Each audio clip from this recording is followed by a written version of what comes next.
Good evening. It's the 5th of June tonight, an election victory that feels more like a defeat. We're going to bring you a detailed look at the India election that has thrown up a stunning result that few saw coming. I'm Beverley O'Connor. Stay with us on The World.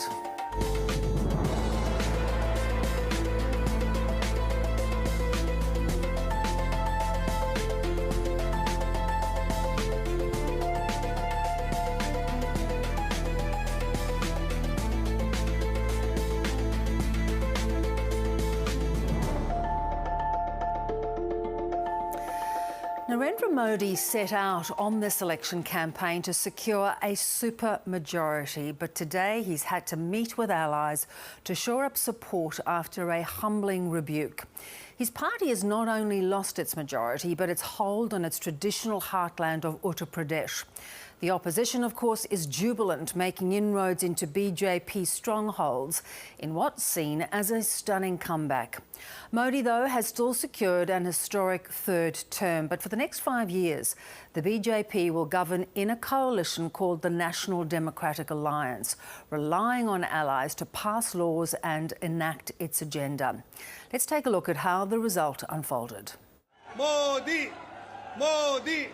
Claiming victory, a rock star welcome for an expected and historic win. It's only the second time an Indian Prime Minister has claimed a third term. We Indians will walk together towards the development of the country, and in this third term, the country will write a new chapter of big decisions. But it's not the triumph Mr. Modi or his party might have wanted. The ruling BJP lost seats to a stronger than expected opposition, and for the first time in a decade, it did not secure a majority on its own. The Prime Minister has lost his mandate. This is his political and moral defeat. The verdict marks a surprising revival for the opposition India alliance led by Rahul Gandhi. They've won 234 seats. That's more than 40% of the lower house, a big boost for the scion of India's fabled political dynasty. I would like to say to the people of my Uttar Pradesh that they have shown great wisdom and I am proud of them. Keeping a close eye on election coverage, this street food vendor says after a decade of Mr. Modi, he'd hoped for change. Business is down. Unemployment is there. The cost of living keeps rising. What are we supposed to do? The PM is known for his strongman, decisive politics. But if his victory speech is anything to go by, Indians are likely to see a humbler Modi as he relies on his coalition partners to govern the country for the first time in a decade. It's a bittersweet victory for the BJP. Politically weakened, they're promising to do better. We did not get the mandate we expected, but we are happy with whatever the people have given us. And the people have spoken. A victory for democracy. Meghna Bali, ABC News, New Delhi. Let's take you to our correspondent, Hannah Jose, who joins us out of New Delhi. Hannah, Modi, of course, has declared victory. He'll now lead a coalition. How might that sway the course of the next government? Well, as you said, Mr. Modi and the BJP have enjoyed being in the outright majority for a very long time now. Mr. Modi for most of his political career. So I dare say this will take some getting used to. At the moment, both parties, the opposition and the BJP-led NDA alliance, are having meetings this evening to try and either secure their existing alliance or see if they can lure away some alliance partners from the other party to form government. So right now, the BJP and the NDA have been able to win with the help of two regional heavyweights. That is Chandrababu Naidu from Andhra Pradesh and Nitish Kumar from Bihar. And these two are real political heavyweights, senior politicians, and they are now the kingmakers. So the opposition has, put feelers out to see if they can be lured away. But Mr. Modi is now in the position of having to secure his alliance, having to make concessions, having to consult with more people. He is now accountable to a great many more people than he is used to. Mr. Modi and the BJP have used their previous thumping majorities to argue that they can push forward their strong agendas and their strong reforms without having to consult too much, which is not an entirely unreasonable line to take when you have that kind of popular support. But now, going forward, it's likely for it to be more difficult for them to push forward these agendas, these big agendas, something like demonetization or reforming GST. These kind of big policy changes will likely be much more difficult for them to pull off unilaterally without making any concessions. Hannah, it's early days, of course, and Modi has concentrated on claiming a victory of sorts, but has there been any reflection by the BJP on where it went wrong? Well, Mr. Modi, in his speech at the BJP headquarters the evening of counting day, the evening of results, he did not seem to make much mention of what had happened, losing his majority, losing Uttar Pradesh. It was very much, we thank the people, congratulations, we've won a historic third term. Now, BJP spokespeople have come on the record and said that, they are surprised by this loss and it is something that they will have to reflect on. But so far, there's been no acknowledgement of the fact that unemployment, underemployment, jobs for young people, and huge increases in the cost of living and essential food items, these things have not been acknowledged or mentioned by the party, really. Yeah. Let's talk a little bit about that mood of those people who try to vote for a change. And there's, of course, a lot of supporters of Modi. Are people shocked? It was quite a surprising result. Like when you were watching the live coverage on TV, the anchors themselves were very surprised as the numbers were coming in. And I would say that the opposition supporters and BJP and NDA supporters were both equally surprised. The BJP had been touting that they would win over 400 seats, a bigger majority than last time. So that was the expectation set there. So to not even make, 250 on its own would have been a shock, and was a shock to a lot of BJP supporters. And on the other hand, the opposition, no one in the public really expected the opposition to put up a strong showing. The mood of the public going into the election was almost like it's in the bag, it's a done deal for the BJP. They're going to have a thumping majority again, as they have the last two times. And the exit polls predicting more thumping majorities for the BJP really didn't help matters. So it was a surprise all around, really. Yeah. So you ended up having celebrations at both opposition headquarters and BJP headquarters. Yeah, it's going to really be interesting to see how the opposition capitalise on this. Hannah, great job. Thank you so much. Thanks, Bev. Well, that surprise election result was marked not just by the BJP's overall loss of its majority, but the loss of seats in key states where it used to enjoy wide support. Hannah and the ABC's India Votes team took a closer look.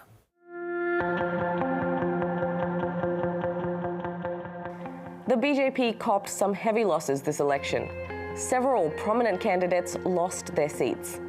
Minister of Women and Child Development and Minority Affairs Smriti Irani lost her seat of Amethi in Uttar Pradesh. Another minister in the Modi government, Rajiv Chandrasekhar, lost his seat too in Kerala. And while Prime Minister Narendra Modi won from his seat of Varanasi for a third time, his vote margin went down from almost 500,000 to just 150,000. Another setback for the BJP was losing the Faizabad constituency, where PM Modi had inaugurated a grand Hindu temple in Ayodhya earlier this year. Comparatively smaller regional parties outshone the BJP in crucial states. The opposition's Samajwadi Party dealt a heavy blow to the BJP in Uttar Pradesh, winning 37 seats out of 80. In another setback to the BJP, the Trinamool Congress in West Bengal put up an impressive show. The TMC, which is aligned with the India bloc, won 29 of the 42 seats in the state. In Maharashtra too, the BJP's tally reduced by half as the Mahavikas Aghadi coalition, made up of regional parties like the Shiv Sena UBT and the NCP-SP, helped the opposition India bloc clinch 29 out of 48 seats. Not to be outdone, the BJP's regional allies also came out tops. The Telugu Desam Party, led by Chandrababu Naidu, won 16 seats out of 25 in Andhra Pradesh. And another NDA ally, the Janata Dal United, led by Nitish Kumar, won 12 of the 40 seats in Bihar. Both leaders have emerged as kingmakers who are very likely to have an important role in the next Modi-led government. It's no doubt a personal setback for the Prime Minister. For the first time ever, Narendra Modi will have to share power with his coalition partners. And he now faces a much more powerful opposition in Parliament than he has in the last decade, as he leads a coalition government to deliver on his promise to make India the third largest economy.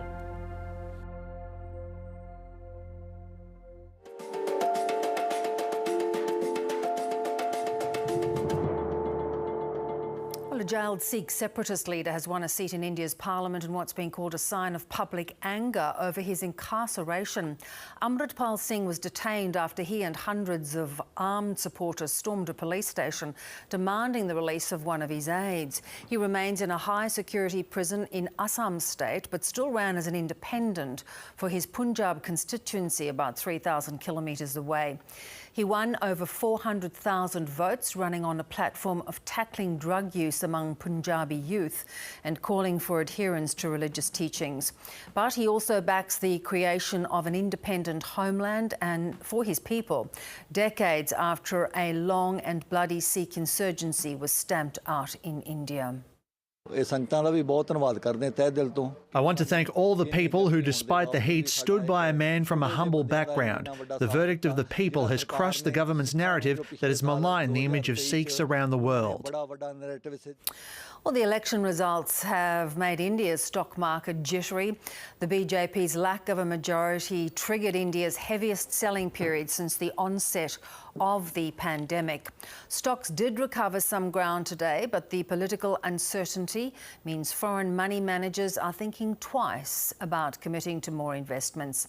With BJP losing a lot of ground in rural areas, investors fear land and labour reforms that aim to unlock value and growth may now fall by the wayside.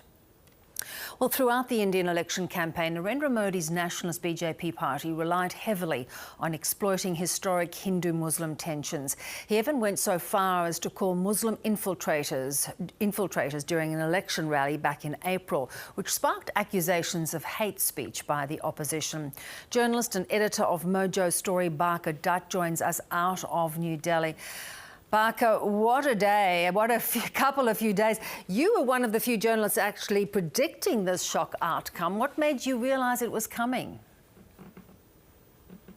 It's good to see you again. And yes, what an election. You know, I travelled from the south of India to the north, spending about 45 days on the road. And while I was able to pick up some of the anxiety, some of the disquiet, even among Narendra Modi's own voters, even I, who had forecast some reduction in the BJP's kitty, was not prepared for the scale of fall that the BJP has just undergone in this election. What made me feel that the BJP would take a few knocks? Well, mostly I asked voters two questions. What do you like about the Modi government, and what do you not like? And I would ask their own voters, people who had voted them in this question. And while among the list of things that they liked, a lot of people would talk about infrastructure, security, India's place in the world, and so on. Among the things that people said was making them unhappy was the absence of enough focus on livelihood and jobs. And secondly, the BJP's own voters did not like the strident Hindu-Muslim divisiveness in the Prime Minister's own speeches. And they said, if he has a third term, we urge him, dial this down. This began to make me feel that something is shifting. I wasn't sure of the scale of the shift. The scale was much bigger than I had anticipated, but it is this that made me feel something was going to turn. Yeah, and that is so interesting that you talk about that, because Modi has exploited Hindu nationalism. He's almost sort of whipped it up, and it seemed to have been working for him. Yet India is a very proud secular nation. Do you think it was that sense of, no, we don't want this to go that far? I think Indians see politics around Hinduism or Hindutva as it's known and nationalism as two separate things. And perhaps, strategically, tactically, Modi and his party merged the two. Indians, if you ask them, do applaud Modi for tough nationalist stances vis-a-vis external adversaries.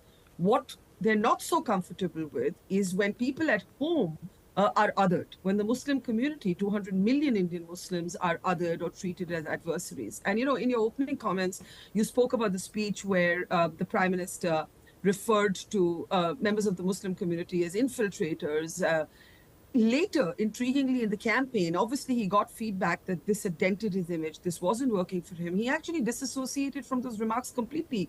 And, in an interview to an Indian TV channel, he said, I didn't mean Muslims. But by then, that perception had gone down quite strongly. Now, look, let me make it clear. I'm not saying that this fall in seats is over any one thing. It's a combination of factors. And one of the things that enough people are not recognizing is that the Indian voter, I think, is not comfortable with any one person wielding too much power. In many ways, I see this verdict as an attempt to restrain and contain Narendra Modi, not reject him, but definitely clip his wings. Not comfortable with unbridled power. I think that is the message the voter is sending the Indian politician. So how well do you think Narendra Modi will respond to that message if he reads it properly? It's a very interesting question. The shift in language has begun. So just to make, put this in simple math, Modi doesn't have the numbers to form the government unless regional leaders support him.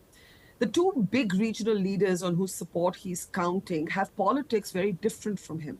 For instance, one of the leaders, Chandrababu Naidu, is on record in 2019 having called Narendra Modi a terrorist. Chandrababu Naidu has also supported affirmative action in the form of quotas for Muslims, something that Narendra Modi is in total disagreement with. I'm just giving you an example of how complicated it's going to be for Narendra Modi to manage the next few years. And the other interesting thing goes to personality. Modi has always been the alpha leader. That's how he's positioned his political persona.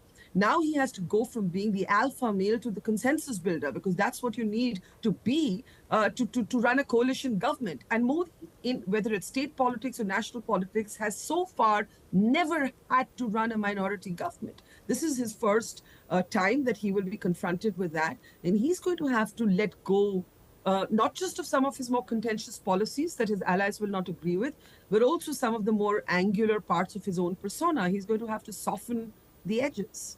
Yeah. I don't know if he can. We'll have to see. It'll be very... And also to not have that power that he has enjoyed and sort of flourished under. You talked about people and the cost of living, the fact that a lot of people were left behind in the sort of economic miracle that India is in many, many ways and many people. Is this a bit of a victory for those underdogs that have been left behind?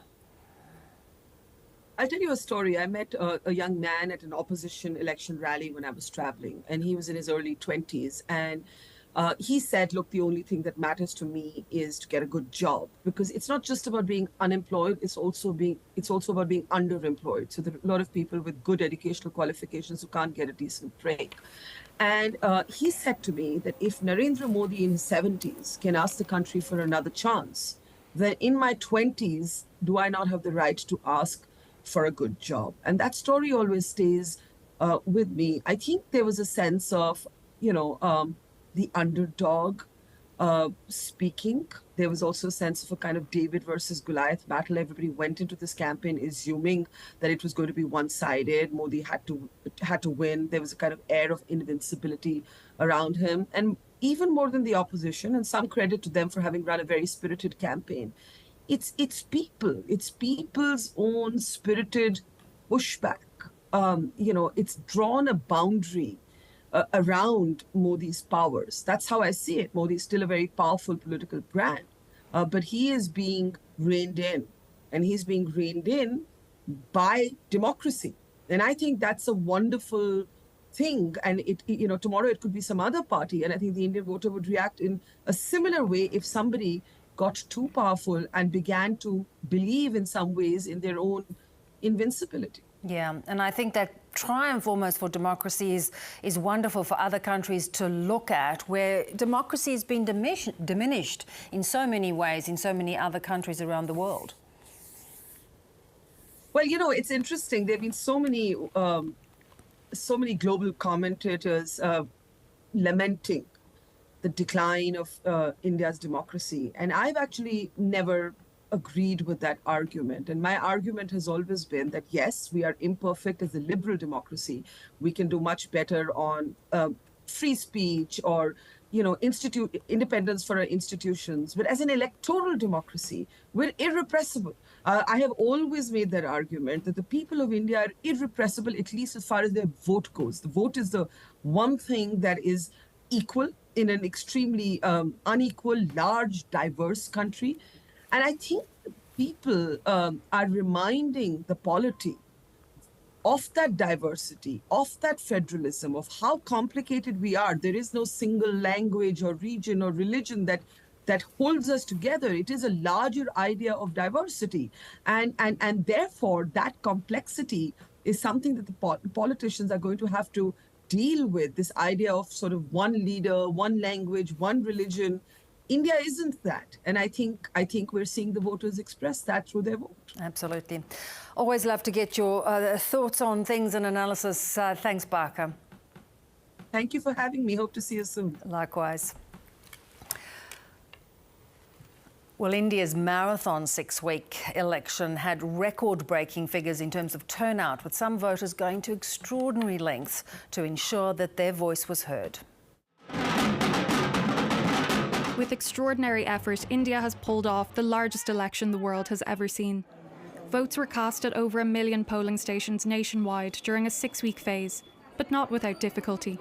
A lot of preparatory activities have been done, so we are confident that elections will be conducted in a free and fair manner. In India's western Maharashtra state, teams climbed up rocky hills with voting machines on their backs just to reach 160 voters in a remote area. Elsewhere, officials took whatever transport was available and travelled to areas grappling with violence just to reach voters. We are taking a boat now, then we will commute on a tractor to reach the polling station. The polling station is located in a dangerous place. All of this as a blisteringly hot summer set in, with temperatures reaching highs of 45 degrees, leading to water shortages and more than 100 heat-related deaths. People should only go outside if it's something important. The temperature is too high. I work at a hospital and we receive daily cases of brain hemorrhages. On the final day of voting, polling staff were among 33 people who died from heat stroke in just one state. Throughout the election, protesting Indian farmers endured the scorching weather and pressed on with their demands for better prices for their crops. As far as the elections are concerned, for the time being, we're all opposing the elections. No one is giving support to any party because no one listens to us. They're all thieves. Those who were showing support arrived to the polling booths in their millions. The majority of votes are cast using electronic voting machines called EMVs. The votes are then counted by supervisors and counting assistants in a process taking just one day. Breaking records, 642 million votes were added up in India's general election. Amy Marr, ABC News. And there were mixed reactions in New Delhi as many Indians woke up to the results. He will be a weak Prime Minister because he doesn't have all the power. It will be divided, so of course this Prime Minister will be weak. Initially, I feel that there'll be some weakness, but I think he's very efficient and he can manage everything, so I hope for the best. The results were good, but the seats were well short of BJP's and Modi's expectations. One reason behind this, I believe, is that the elections should be conducted in February-March. The people could not step out to vote due to the heat. It seems like Modi got a shock. We believe that his party were overconfident, and because of that, they lost so many seats. Well, Australia-India community advocate Kaishal Vyas says the results indicate a shift in India's democracy, but he does not believe it heralds a change in the relationship with Australia. For most Australians and for the Australian government and Australia as a whole, I don't think much changes. Prime Minister Modi has enjoyed a very, very positive relationship with Australia, be it with the Liberal government, be it with a Labor government, and I think that's going to continue. We've been really fortunate that both Australia and India have been able to enjoy more and more closer relations, and that's seen through free trade agreements, that's seen through the audiovisual co-production treaty that's recently been signed between Australia and India. So between economy, arts, education, there's fantastic collaboration between both countries, and both leaders enjoy a great relationship with one another. What I think actually this result does do, though, is that it emphasises the shared values that Australia and India have, in that one of the big concerns that has been made in the past is that with the sort of juggernaut that the BJP and Modi has had in India, there hasn't been a significant opposition over the last decade. This result has actually seen a resurgence of some sort of opposition, and regardless of what party anyone supports, whether it's BJP, any of the opposing parties, the NDA coalition, a stronger opposition is a stronger democracy. And in circumstances where India's global press freedoms and in circumstances where India's ranking in the democracy index has fallen a little bit over the last few years, that is actually a really, really good statement that the lifeblood and heartbeat of democracy in India is still beating. And I think that's a fantastic outcome, not just for India, but for Australia and the world generally. All right, let's just recap the stunning result in the India election, with Narendra Modi losing his majority and needing to form a coalition. A widely expected moment and a historic one. It's only the second time that an Indian Prime Minister has won a third term. It is the win of our commitment to a developed India, Mr. Modi told his supporters. But it isn't the victory he wanted, winning fewer seats than the last election, which will damage the air of invincibility that has surrounded Mr. Modi and the BJP over the past 10 years. Perhaps the biggest shock came from Ayodhya, where Prime Minister Modi inaugurated a grand Hindu temple in January at a site that had been disputed by Hindus and Muslims. Expected to galvanize Hindu voters, but the ruling party was defeated here by a large margin. This is how the opposition Congress took in the results, with an almost equal fervour. It's rare to see this kind of jubilation amid the losing side, but that's because over the past 10 years, the Congress party has suffered humiliating election defeats. And what that has resulted in is a party whose confidence was so low that they didn't believe that they could actually launch a proper challenge. So this is a celebration for being significantly back in the game. Well, opposition parties, as we just heard there in India, have fared a lot better than expected, despite the playing field being far from level. Modi has been cracking down on those seen as a threat to the BJP by jailing political figures and raiding news organisations critical of the Prime Minister. Rahul Verma is a fellow at the Centre for Policy Research India and visiting assistant professor in the Department of Political Science at Ashoka University in New Delhi. Welcome, Rahul. Quite the stunning few days. I'm sure you are having lots of incredibly interesting conversations. How was the opposition able to perform so well, considering every effort was made to suppress them? Thank you for having me. Yes, the results are surprising, and especially given the exit polls on Saturday had predicted a landslide majority for Prime Minister Modi and Bharatiya Janata Party. That hasn't happened. BJP has fallen short of majority, though it remains the single largest party by a big margin. The opposition parties, especially Congress and its allies, have done better than what was expected them.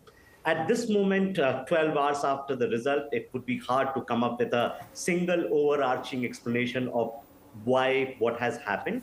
What you can definitely notice that in some parts, the BJP has done better in comparison to past, especially the eastern corridor and the areas around the west of Bay of Bengal and southern India.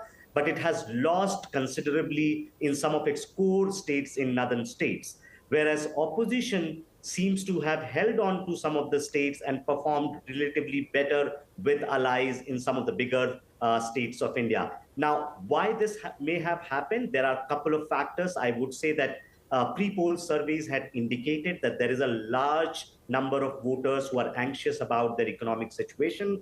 They were worried about the situation of unemployment.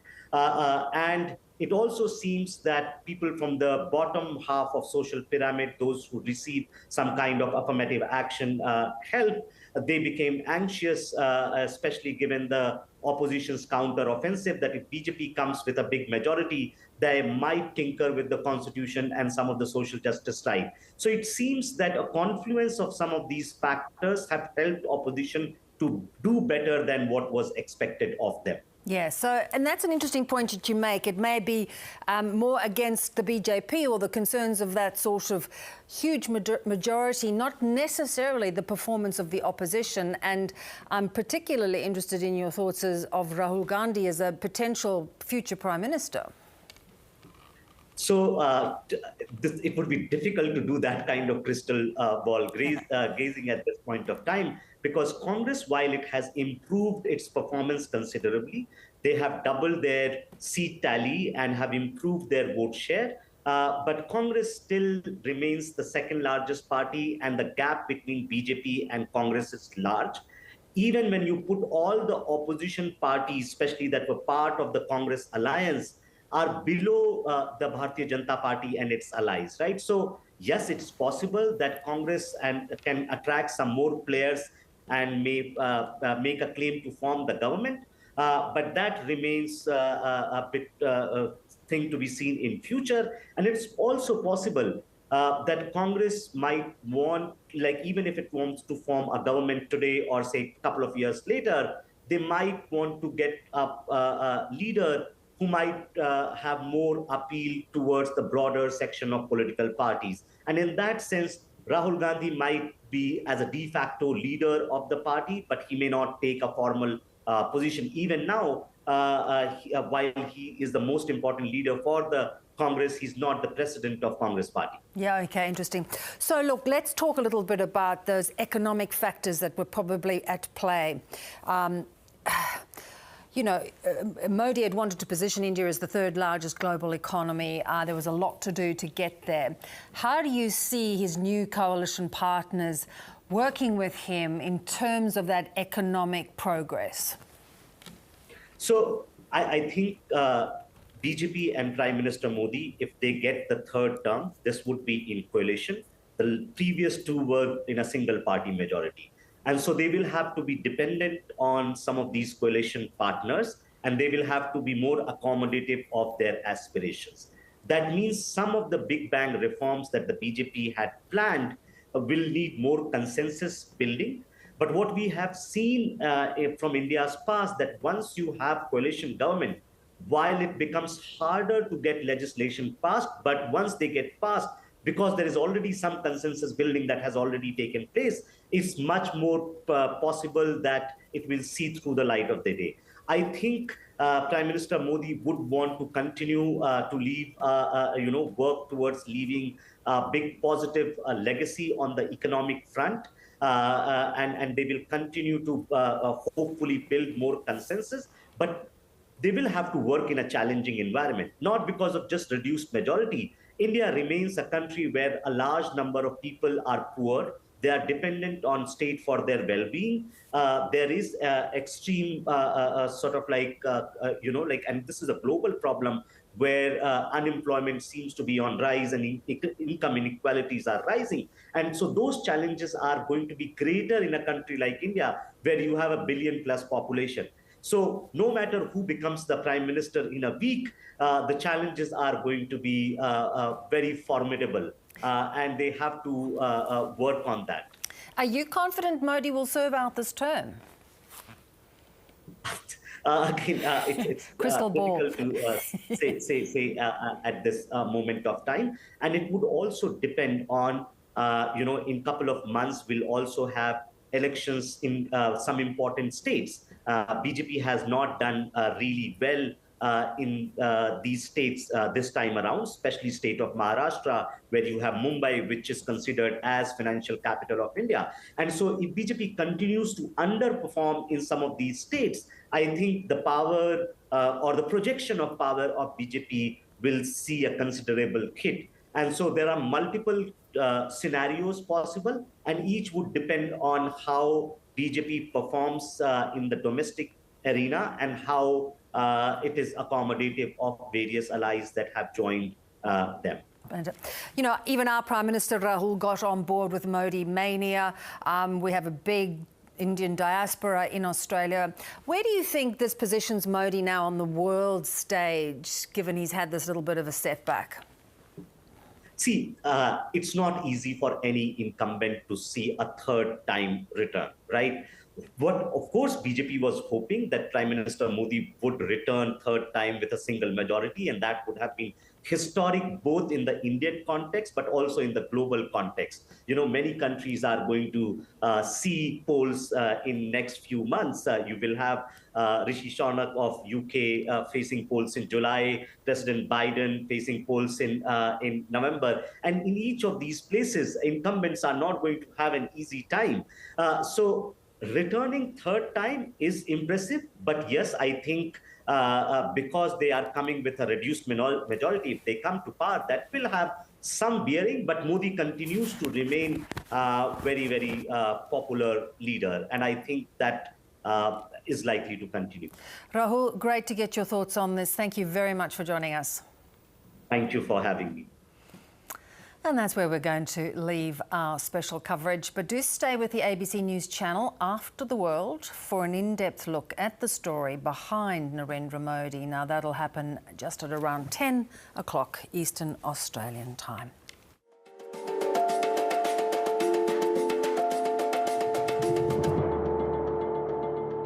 Well, let's take a look at the rest of the world. And US President Joe Biden has issued a sweeping directive to stop most migrants seeking asylum at the US-Mexican border. The shutdown will go into effect immediately, but Republicans say it's too little, too late. Facing mounting political pressure, the US president says it's time to gain control of the border. I'm moving past Republican obstruction and using the executive authorities available to me as president to do what I can on my own to address the border. Those caught crossing illegally could be quickly deported or turned back to Mexico under the measure. But the president says he's not demonising immigrants. I'll never refer to immigrants as poisoning the blood of a country. And further, I'll never separate children from their families at the border. The asylum ban kicks in when the daily average of border arrests hits 2,500. There will be exemptions for unaccompanied children and people who face serious medical or safety threats. For those waiting at the border today, it was a bitter blow. I hope Joe Biden puts his hand on his heart and changes his mind to all migrants attempting to cross to the United States. The former President Donald Trump and fellow Republicans slammed the plan as insufficient. Why didn't you do this last month or the month before or the month before? How many dead bodies is enough? The truth is that Joe Biden's executive order won't stop the invasion. It's weak and it's pathetic. It will actually make the invasion worse. Immigration is high on the agenda for Americans in the run-up to the November elections. According to polls, Donald Trump is ahead on the issue of who would better handle border security. Joe Biden will be hoping today's announcement will bridge the gap. But immigration advocates are already flagging an appeal, accusing the president of backtracking on his legal obligations to protect asylum seekers. Carrington Clark, ABC News, Washington. US President Joe Biden has walked back an earlier suggestion that there's reason to think Israel's Prime Minister Benjamin Netanyahu is prolonging the war in Gaza for political gain. President Biden made the comments in an interview with Time magazine. The White House says the president was referencing what many critics have already stated. The president was referencing what many critics have said. For our part, though he and Prime Minister Netanyahu do not agree on everything, and he talked in that interview about some of the things they don't agree on, such as on a two-state solution. But for our part, we're going to make sure that Israel has what it needs to continue to eliminate the threat by Hamas. And Israel responded saying it's outside the diplomatic norms of every right-thinking country to make such comments. In Papua New Guinea, a vote of no confidence has failed to go ahead after a technicality. Here's Stephen Jedgetts in Port Moresby. It's been a chaotic afternoon here in Papua New Guinea's parliament, with James Marape once again seemingly thwarting his political opponents. The opposition has tried multiple times to try and stand up votes of no confidence. They want a vote on the floor of parliament to test Mr Marape's control of the numbers. They've failed multiple times. Most recently last week, they only got 11 rather than the required 12 signatures from MPs on their side of politics. That meant they had to resubmit. They did that again, but now a new problem has cropped up today. The Speaker telling PNG's Parliament that one of the MPs who'd put their names down on the motion had got their first and last names mixed up. That presented, he said, big legal problems, which meant that it couldn't be put to Parliament. The opposition was furious, accusing the Speaker and the government and the committee that actually makes these decisions of bias, saying that they were subverting the will of Parliament. But it was to no avail. Mr Marape stood up, used his numbers on the floor to essentially curtail debate, and he actually adjourned Parliament until September, leaving the opposition fuming but seemingly helpless to do anything to stop him. Mr Marape then gave a press conference afterwards accusing the opposition of incompetence, saying that his grasp of the numbers was firm and that any of their attempts to try and unseat him were, as he put it, a waste of time. PNG politics is often fluid and unpredictable, and today was no exception. But, at least for the moment, Mr Marape's grip on power looks very solid indeed. Graphic excerpts from Hunter Biden's memoir have been used against him in his criminal trial in the US state of Delaware. The president's son has pleaded not guilty to 3 charges stemming from the purchase of a gun in 2018. Our North America correspondent Barbara Miller was in court in Wilmington. Hunter Biden arrived at court to hear his own words turned against him. The prosecution playing lengthy excerpts from the audiobook of his memoir, which he narrated. I've bought crack cocaine on the streets of Washington, D.C., and cooked up my own inside a hotel bungalow in Los Angeles. The First Lady, Joe Biden, and other family members listened as he described his descent into addiction. I possessed a new superpower. The ability to find crack in any town at any time, no matter how unfamiliar the terrain. I could get off a plane in Timbuktu and score a bag of crack. The prosecution told jurors Hunter Biden knew what he was doing when he lied to purchase a gun in 2018.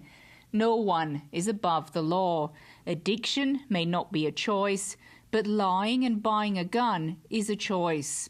But the defence argued Hunter Biden did not believe he was addicted when he wrote on the paperwork that he did not have a drug problem. The defence lawyer said his client had no intent to deceive. Earlier, one juror was replaced after sending a message to the judge that she didn't have a car and couldn't afford to get to the court by any other means. It was a reminder that it really is 12 ordinary Americans deciding a case with potential implications for a presidential election. Hunter Biden's ex-wife is likely to be called soon, followed by a former lover, his brother's widow. Barbara Miller, ABC News, Wilmington, Delaware. Well, growth in the Australian economy has spluttered to a virtual standstill as households continue to juggle higher costs of living and larger mortgage repayments. It might have been worse, though, if it wasn't for spending on big-ticket events like Taylor Swift and the Melbourne Grand Prix. It's the recession Australia isn't having yet, and the Treasurer is clinging to the hope it won't arrive. Any growth is welcome in these domestic and global circumstances that we confront. Unlike the 1990s, this is a recession that Australia had to have. The record population growth is keeping Australia out of recession. But per person, we've gone backwards for 5 quarters in a row. The economy barely grew in the March quarter, taking GDP to 1.1% for the year. Household spending provided a lifeline, with Australians not only forking out for essentials, but also splashing some cash on travel to Asia, concerts and sporting events. That meant they saved a smaller portion of their income. Government spending was also up, but investment across the economy was down. Well, forecasting is a difficult process. The Reserve Bank Governor, grilled at Senate estimates ahead of the data release, remains hopeful of avoiding a recession. The economy is very weak, but we've still got the labour market growing. But that didn't stop this sobering warning. If it turns out, for example, that inflation starts to go up again, or it's much stickier than we think, we're not getting it down, then we won't hesitate to move and raise interest rates again. Given the bank wants to prevent job losses, ANZ economists don't think that will happen. The chances of a hike, given they are trying to achieve and maintain the gains, as we heard a lot in Senate estimates today, that they're unlikely to hike again. The RBA meets again later this month. Most economists believe the March quarter GDP data won't affect the board's current holding pattern, with the chances of a rate cut by the end of the year now slightly higher. Rachel Papazzoni, ABC News. Banknotes featuring King Charles have entered circulation in Britain. His Majesty's image appears on the 5, 10, 20 and £50 notes issued by the Bank of England. The launch of the new currency comes almost 2 years after Charles became king. Existing notes featuring Queen Elizabeth are still legal tender. The Greens have been accused of inciting violent pro-Palestinian protests and the vandalism of politicians' offices across the country in a fiery sitting of federal parliament.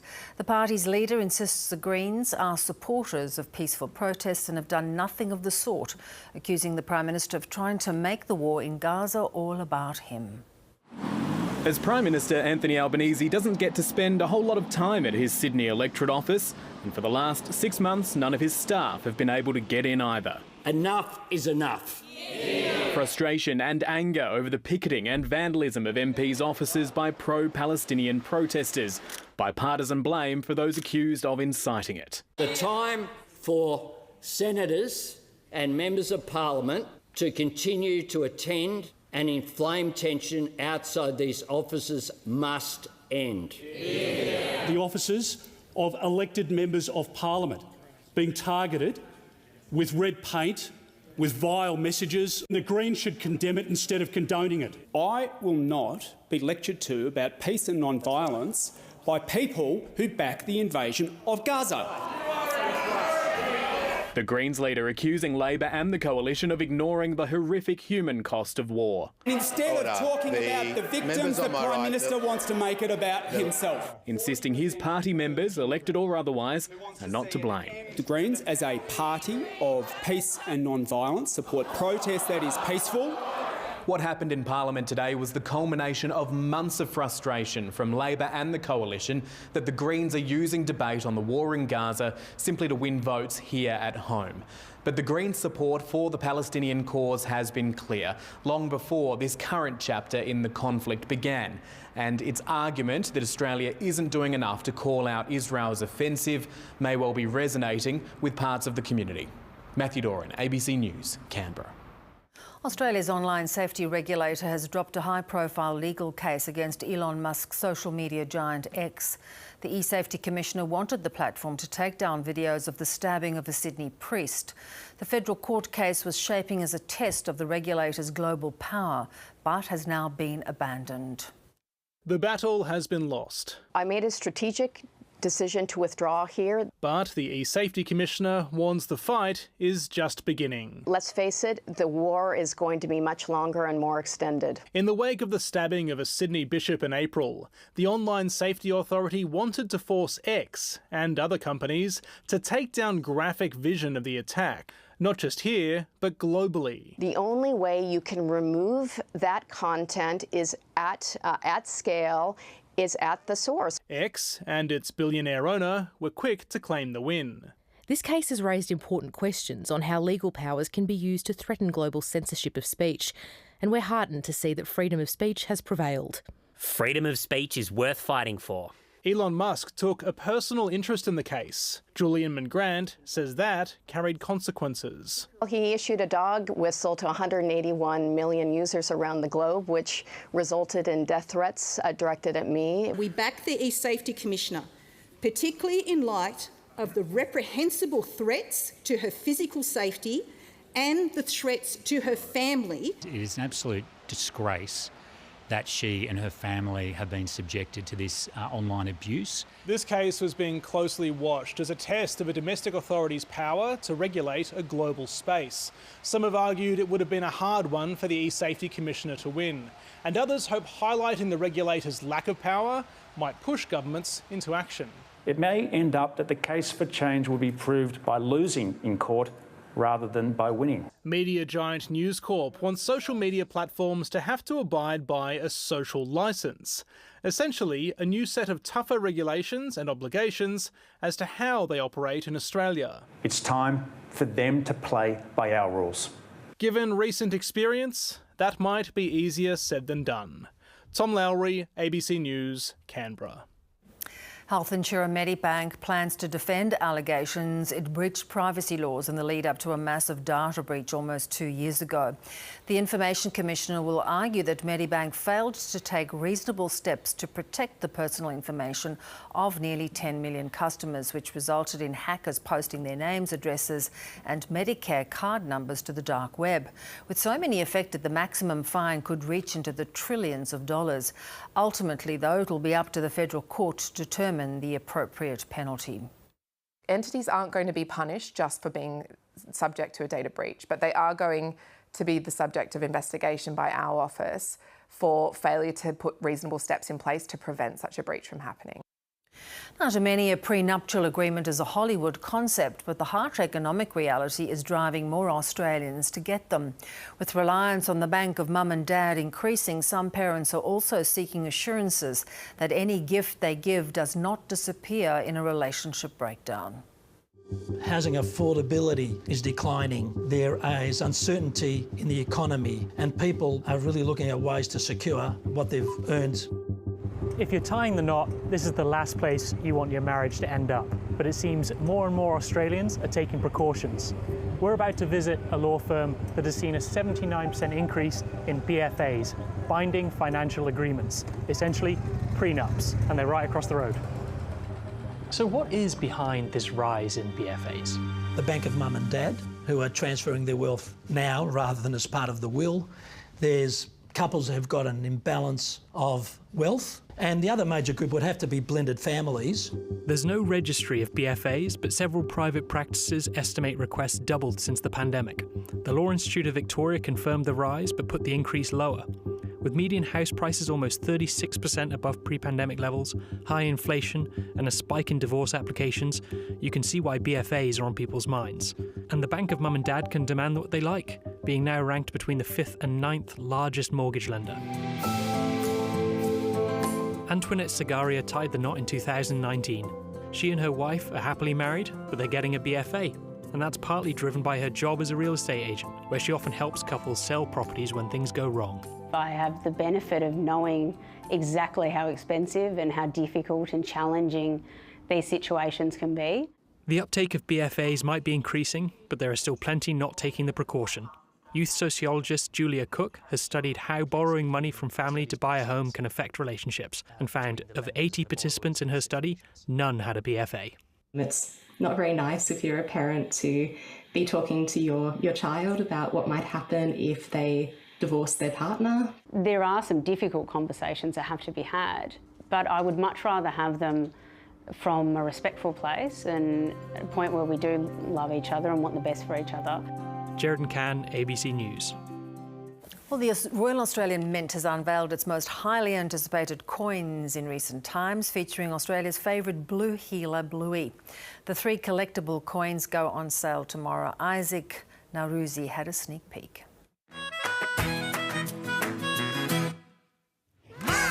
They're Australia's favourite healers, capturing the hearts of millions around the world.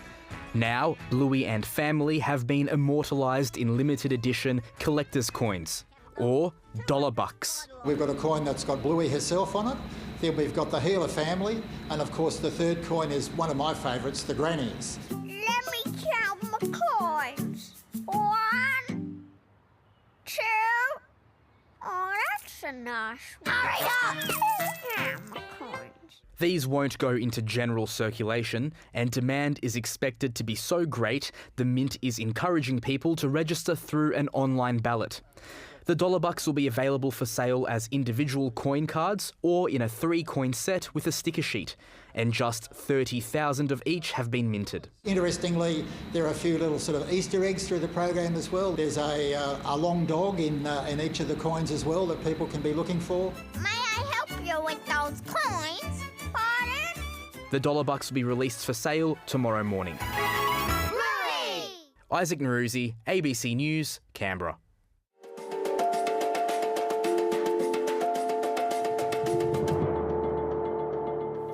In Game 1 of the State of Origin tonight, the Maroons are ahead of the Blues 32 points to 10. Meanwhile, in the AFL, Melbourne's Max Gawn says the Demons are facing some hard truths ahead of their King's Birthday clash with Collingwood.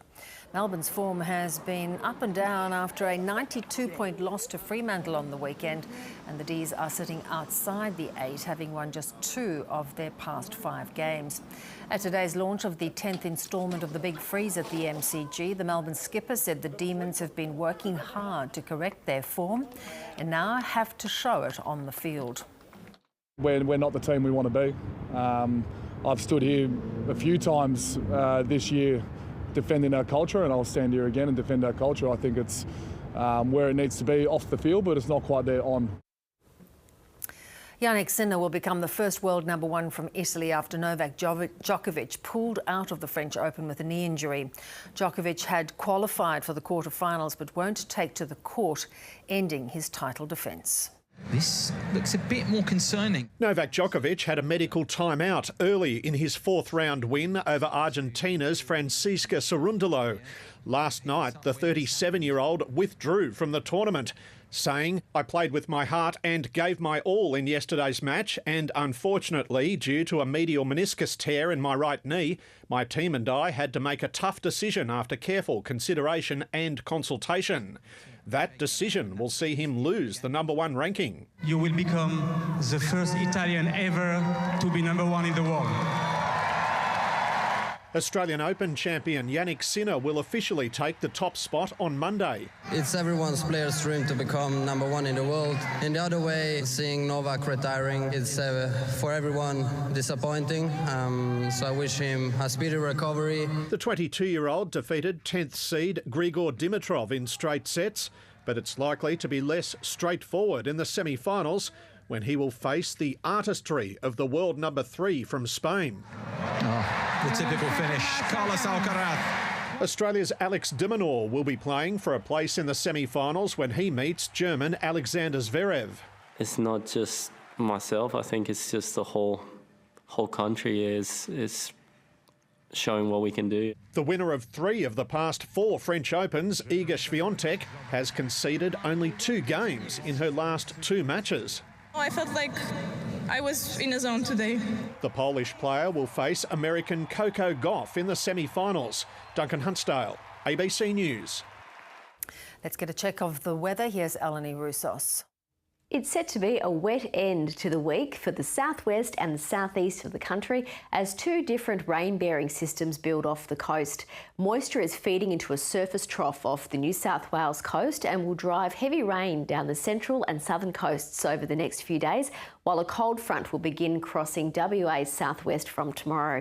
Tomorrow's forecast around the country in Queensland, cloudy in the east with below average minimums through the northern interior and the west. Brisbane headed for a top of 23 degrees. In New South Wales, widespread rain for Sydney, the Illawarra and down the south coast. Sydney, you should get to 18. Rain for Canberra, getting to 15. In Victoria, apart from scattered showers south of the ranges and in the far east, it will be mostly fine. A cloudy day for you, Melbourne, getting to 17 tomorrow. A ridge of high pressure will maintain settled conditions across Tasmania. The far south and the east might get a drizzle. Hobart, you should get to 15.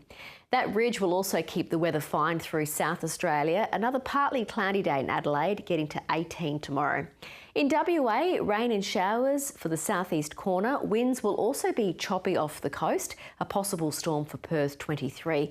And up top, staying dry and sunny over northern WA, becoming cooler at night across the top end. Darwin headed for a top of 31 degrees. Now, just let's recap our top story tonight. India's Prime Minister Narendra Modi has had to shore up coalition support after his party lost its majority in the biggest elections in the world. The BJP lost seats in its stronghold of Uttar Pradesh and other states, with the opposition Indian coalition celebrating a result far better than exit polls had predicted. It may really restrict his broad agenda. And that is your world for tonight. Do stay with us. Up next, the documentary Looking for Modi with the ABC's Eleni Dias. I'm Bev O'Connor. I'll see you tomorrow night.